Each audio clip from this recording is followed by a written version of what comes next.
Jets lose again, fall to 0-5 for the first time since Kotite. Le'Veon Bell looks like the organization is trying to trade the man.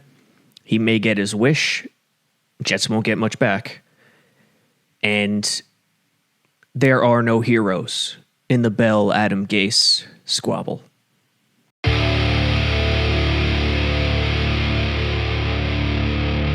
Sabo Radio, YouTube, iTunes, Spotify, all the places.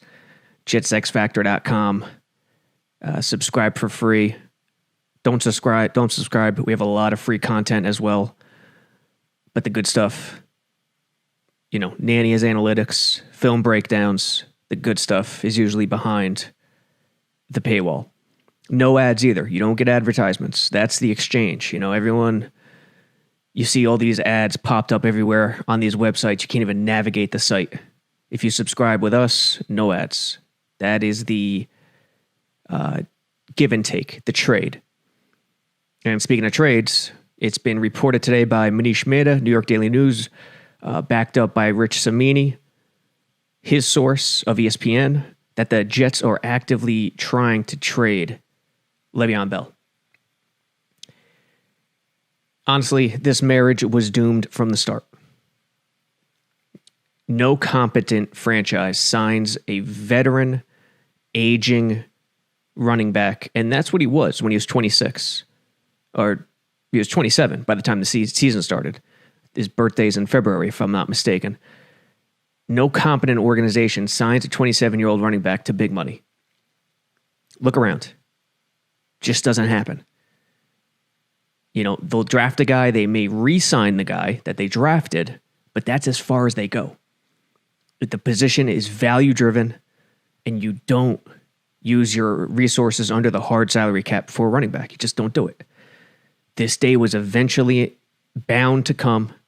Whether or not Le'Veon has lost a step, we honestly have no idea. Personally, I think he has, but we have no idea because the offense has been so bad. Gase has done such a terrible job, and last year the offensive line was incredibly bad, and it was also bad against the Cardinals because Mekhi Becton is their most valuable player, and it's not even close. This kid is their most valuable offensive player. He might be their best player on the roster already, several games in, and it's not even close. His mama should be proud because that kid, and Joe Douglas, although it's fair to criticize him at this point, it's starting to get to that point, and he's got to be very careful how he handles things. Joe Douglas hit a home run with Mekhi Becton. So we'll touch on Bell. We'll touch on the Bell-Gase stuff. There are no heroes. I don't want to hear Bell is doing a good thing because it might get rid of Gase. While that's a positive, there are no heroes. So we'll get into that as well. We'll get into Gase Kotite. Has Gase actually caught up to Kotite? But we start with and we'll try to run through it quickly, the 30-10 loss against Arizona. 30-10, MetLife Stadium, Cliff Kingsbury, the once Jets head coaching candidate. Amazing. And the quarterback in the NFL who threw one pass in the NFL, and it was for the Jets in 2005, comes into MetLife, traveling from the desert, and just dismantles the Jets, 30-10. Starts out, Jets get the ball first. First play of the game. Good call. Good call. Play action, roll out. Flacco has a wide open Jeff Smith on the dig, and if he hits him, Jeff Smith has room to operate. But Flacco, 35 years old, hasn't played in a while, completely misses him. Throws it behind Smith, and that's how the day starts. And you already get, from that point forward, you get the sense it's going to be one of those games yet again. Second down, Bell gets 2. Third down, Flacco hits Crowder on the run, but he's a yard short. Jets punt. Next possession, Jets defense actually does a good job. Forces Arizona to punt. Jets get it back. Of course, another 3 and out. Arizona gets it, goes on that 8-play, 89-yard drive for the touchdown. which results in a Chase Edmonds 29-yard run. And on this play, Greg Williams just did a incredibly head-scratching thing. On 2nd and 9, Arizona had 11 personnel in. Greg Williams matched it with nickel, obviously. Frankie Louvu's out there on the edge. He's one of their only true play in space edge guys at 236 pounds. He's small. So you have him out there trying to rush the passer, fine. Arizona gets, 7, 8 yards? Whatever they got, it made it a 3rd and 1. Arizona went no huddle. Instead of going back to the sideline, giving the Jets time, they went no huddle. Okay. What does Greg Williams do? He calls a 3-3-5, a 5-man front against 3rd and 1. And I understand why he does it against 3rd and 1, because you want to stop the run. Gives you a much better shot with the true nose tackle in there than the 4-2-5 does. But it puts Frankie Louvu, a 230-pound guy, on the interior of the defensive line. And that allows Edmonds to just basically go untouched for the touchdown. Edmonds scores 3 touchdowns last year against the Giants at MetLife, gets another one. Here's exactly what I'm talking about. This guy Edmonds really loves MetLife Stadium. 3 touchdowns against the Giants last year. This, 28 yards, 29 yards, 28-yard dash against the Jets this year. You'll see it here. Split zone. Kind of deceptive because the kick out is coming from the motion. And Edmonds completely takes advantage, is untouched, great vision, gone. Now you really get a sense here from this view. But first, look at the play before. There's Frankie Louvu playing the edge. 4-man front, nickel. I think it's a 2nd and 9. They pick up 7 with Isabella in the flat. There's Louvu now. Cardinals go no huddle.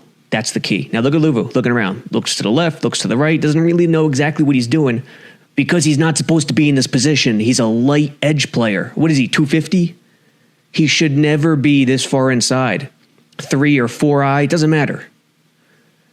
In the 3-3-5, which is what Greg Williams calls, that forces Louvu out of position into the inside, thanks to the Cardinals no huddle, and watch Louvu just get thoroughly dominated. It's a faux double team. By this point, the tackle has him. There's only 3 guys who can get him: May, Hewitt, Williamson on the edge, and Williamson's taken out by the flash. Hewitt has no chance because look at Louvu. Louvu's completely dominated, and you can't blame Louvu. He should not be in that position. He should not be an interior defensive lineman at that weight. And May overruns it, and McDougald at the top of the screen overplays it, and I don't know why, because the line didn't give any indication of mid to outside zone. But Greg Williams, you can't put Louvu in that spot. For those who just watched it on YouTube, saw Kelvin Beachum at right tackle completely move Louvu at least 5 yards, which created the space for Edmonds, as you saw on Sunday. Greg Williams, get on Gase, get on everyone, but Greg Williams has to be included. That's just a terrible, terrible job. How can you put a 236-pound guy in that position, a 3 technique or a 4-eye, whatever it was, inside of the tackle? It's a killer. What you do there, 3rd and 1, your personnel is out there. And Louvu, if you go 3-3-5, you can't. It's either going to be Louvu or Jordan Jenkins on the inside. You don't want that. Avery Williamson kicks to the outside, to the edge. Just stick with the 4-2. You're probably not going to stop the first down, but take the lesser of 2 evils. Giving up 3-4 yards and a first down is much better than a 28-yard 28-yard dash to the end zone. So 7-0. Jets get the ball back. They actually get a first down, which is shocking. On 2nd and 1, Bell goes for 4. Eventually, the drive stalls. They punt it back. Arizona gets it back, punts it back, which is interesting. Jets get it back, and this is where the game was cemented to me. Jets go on a 14-play, 79-yard drive that eats up 7 minutes, 57 seconds. This was the game. This was the drive that Gase could have said, all right, let's go. Let's turn the season around. Let me show you guys that I'm not afraid. Let me show you guys that I'm not afraid to play it safe. Let me show you guys that we will go for the jugular, that I believe in you, that I understand how football's played in the year 2020. No. Jets get down inside the red zone. 3rd and 1. Trevin Wesco, the tight end, playing fullback, up the middle for no gain. And then 4th and 1. Bell up the middle for no gain. Turnover on downs. Later, right after that drive, Avery Williamson gets a gift of a pick. Jets can't capitalize, kick a field goal.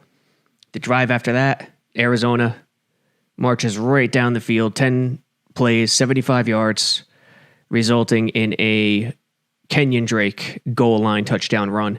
And from there, it was pretty much done. In the second half, down 7 after Crowder gets a touchdown to make it 17-10. The Cardinals are faced with a 4th and 1 at their own 39 or 40. What do? Kingsbury, understanding who Greg Williams is, an aggressive guy who will have his linebackers on their toes, not really disciplined, goes with the play action, tight end delay, where he blocks and releases Daryl Daniels, and they go for a huge chunk. And from that point forward, it was over. And that's the key. Gase playing it safe on 4th and 1 with the Cardinals defense antsy, ready to stop the run, could have taken advantage of it, scored a touchdown, taken a shot there. And Kingsbury, up 7 at his own 40, telling the world he has no fear. That's the difference in mentality between these two coaches. And ultimately, the difference in the game. Yeah, of course the roster is different. Of course the talent is different. But that difference in mentality halts a lot of development. First, the 3rd and 1, the Wesco dive, and Gase said after the game, usually anytime they run with Wesco, in this situation it works out. I checked the numbers. Wesco has 1 career rushing attempt, and that was last year. Now he has 2. But check it out here from the end zone view. If this is an actual fullback, it's a huge play. He gets stopped, but look at what the offensive line does on the right side. Van Roten, Adoga, double team, and Van Roten will get to the second level. There goes Wesco. Van Roten does a hell of a job. And if Wesco just has some sort of vision, he uses his left foot, plants, cuts to the right, and has a big play. I don't think he scores, but it's a first down. Okay. Technically, the play should have worked. It was there, but the personnel wasn't. And that's a big deal. 4th and 1. The Jets have been in 9 situations this year of 3rd and 4th and 1. So 3rd or 4th and 1. They have run it all 9 times. Not one pass. On 9 occasions of 3rd or 4th and 1. Here's the 4th and 1. Really the turning point of the game to me. Bell up the middle, stopped. The Cardinals defense is just ready to go. It's essentially a 5-3 defense. Press here. If that's someone other than Hogan, you could take a shot. You can go play action. There are so many different possibilities here. You could move the pocket this way, get Flacco rolling to the left. If you feel that edge will get sucked in, there are so many different possibilities. but they go with their ninth run in the ninth situation. And honestly, this one had no shot from the start. There goes Wesco. Nothing. Arizona, on the other hand, up 7 at their own 39. Watch what they do. No fear. Look at the Jets defense. Pretty similar to what we just saw from Arizona. But Kingsbury knows this is a passing league. This is a shot league. This is an opportunity league. And Greg Williams is going to have his defense ready to go. Play action. Play action, and suddenly there's opportunity in front of Kyler Murray. Late release by the tight end after he initially blocks. No shot. Whether it was Jordan Jenkins who was supposed to cover him or Marcus May, it doesn't matter. It is so difficult to ask a defense to stop a 4th and 1 and also cover. That's just football. That's just football, especially in today's game. Look at this defense. You don't want to run it against this. I don't care if it's 4th and 1. Gase stubbornly tries to and preaches execution, while Kingsbury preaches deception. And deception is the key in today's league. With so many college principals, you'll see the late release there by Daniels. Jenkins goes to the quarterback. Ball game. And that's pretty much a wrap on the game. No need wasting any more time on it. They're 0-5 for the first time since 96, which brings up the Gase Kotite comparisons, which we'll get to in a second. Those are interesting. But first, the Le'Veon Bell news. Manish Mehta of the New York Daily News reported today, Tuesday, that the Jets are looking to trade Bell. And how can you be shocked? Mehta also reported that Bell told friends before the season that he would request a trade if things continued to sour this season. It appears like he's going to get his wish. What the Jets will get back will be hardly anything. Nothing. This guy's 28 years old. For a running back, that's probably 39 for a quarterback. 38, 37. That's how old that is for a running back, 28. Very old. It's rare. The Frank Gores of the world are rare. Adrian Petersons of the world are rare. And those guys have been out of their prime since their late 20s. You know, no back stays in his prime into his 30s. Just doesn't happen. I mean, they may hang around for a little bit, but, you know, that's just life. That's just the way it is.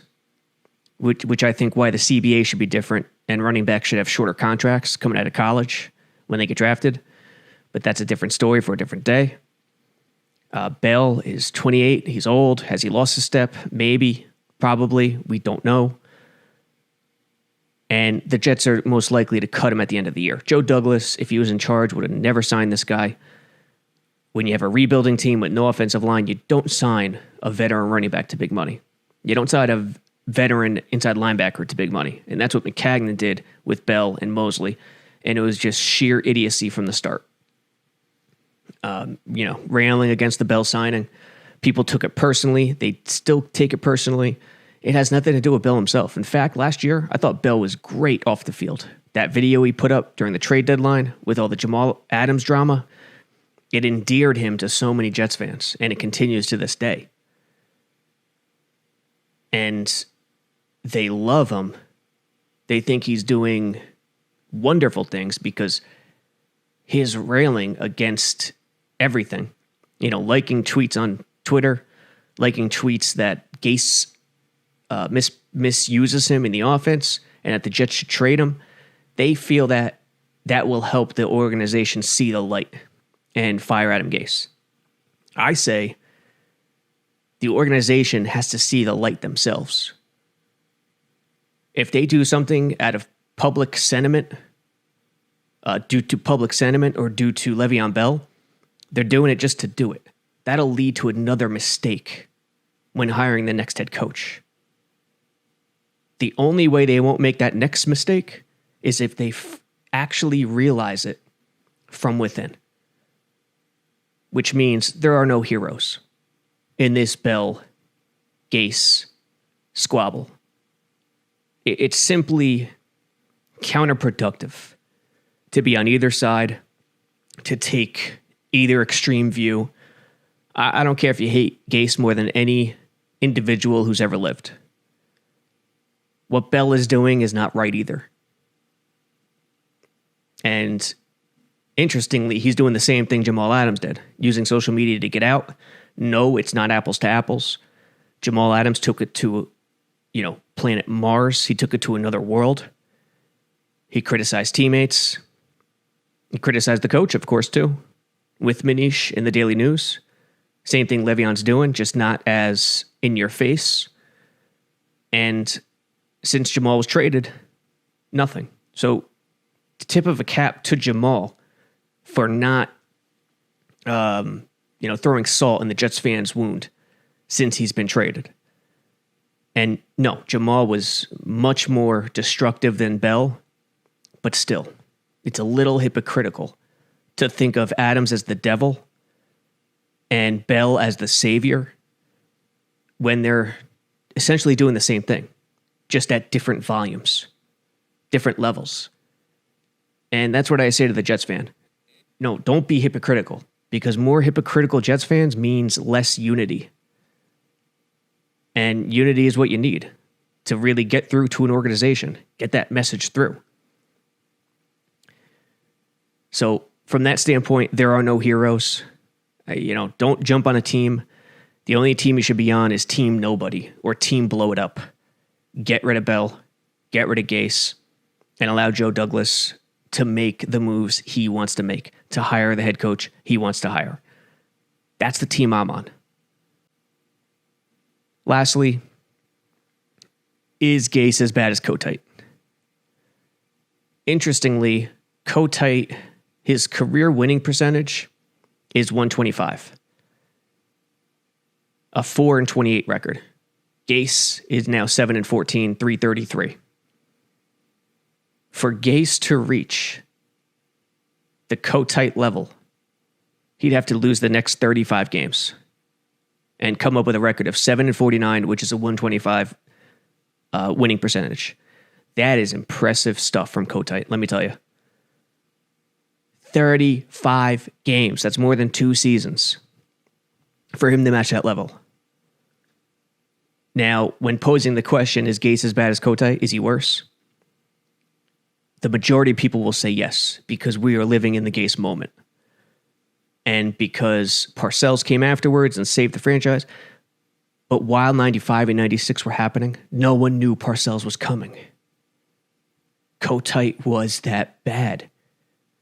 The worst mark on Kotite is this. He won 4 games in 32 shots with an actually decently talented team. That team had talent. If it didn't, Parcells wouldn't have finished 9-7 in 97. But he turned that thing around instantly. An 8-game improvement. Gase, I think, has less talent, but why people are so on him and comparing him to Kotite is the hope factor.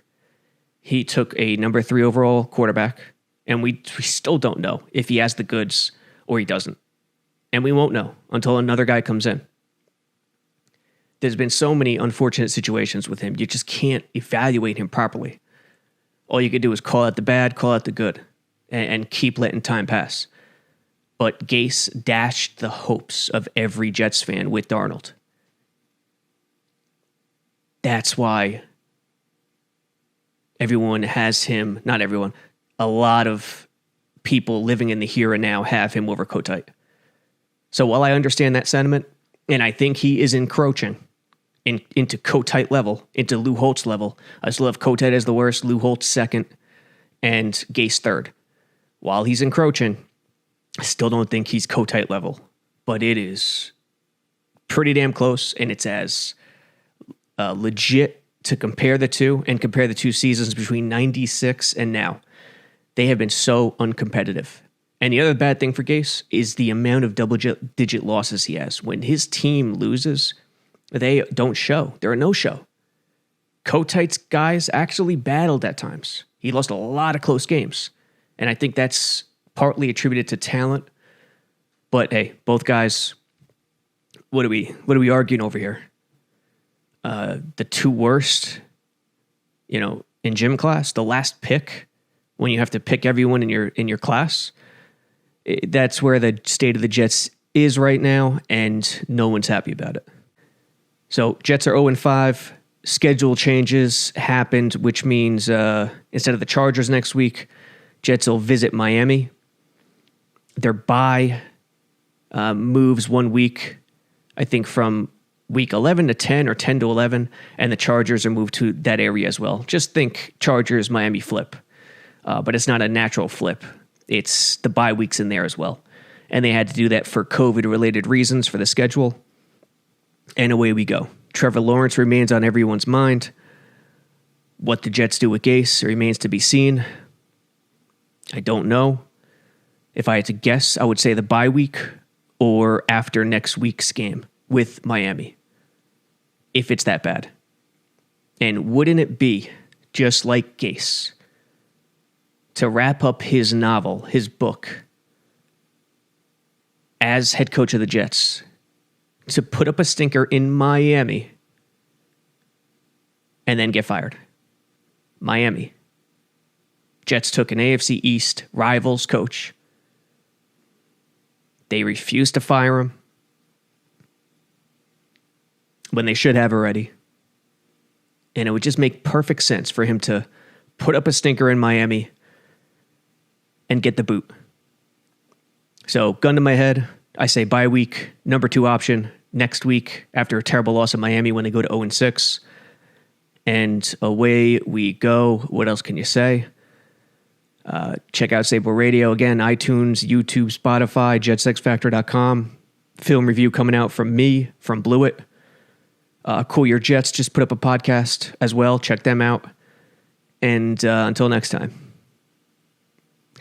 hang in there, I guess.